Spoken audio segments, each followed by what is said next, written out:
मुंबईतील साकीनाकामध्ये अल्पवयीन मुलीवर अत्याचार करण्यात आला। 62 वर्षीय प्रफुल्ल लोढा नावाच्या व्यक्तीने अत्याचार केल्याचा आरोप आहे।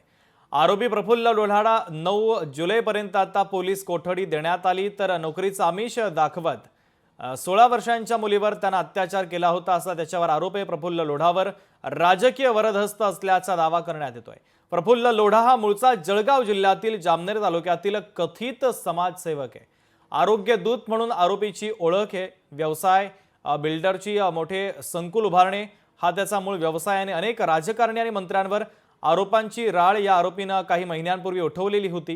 प्रफुल्ल लोढाने विधानसभा निवडणूक सुद्धा लढवलेली होती। अवघ्या 15 वर्ष 11 महिने वय असलेली अल्पवयीन पीडिता पोटात दुखत असल्याने या मुलीने कुपर हॉस्पिटलमध्ये तिच्या आईने तिची तपासणी केली होती। या तपासणीतून संपूर्ण प्रकार उघड झाला। अंधेरीमध्ये लैंगिक अत्याचार झाल्याचं तपासणीमध्ये उघड झाले। या प्रकरणात अनेक धक्कादायक पुरावे आणि काही नावे देखील समोर येऊ शकतात। 100% मुंबईतल्या आणि देशातल्या महिला गायब होत आहेत, ते मिळत नाहीयेत। आजही आमच्या याच्यामध्ये धोबीघाटमध्ये एक मुलगी गेली 20 दिवस मुंबई पोलीस किंवा यूपीचे सगळे शोधतायत, पण त्या मुलीचा कुठेही पत्ता लागत नाहीये।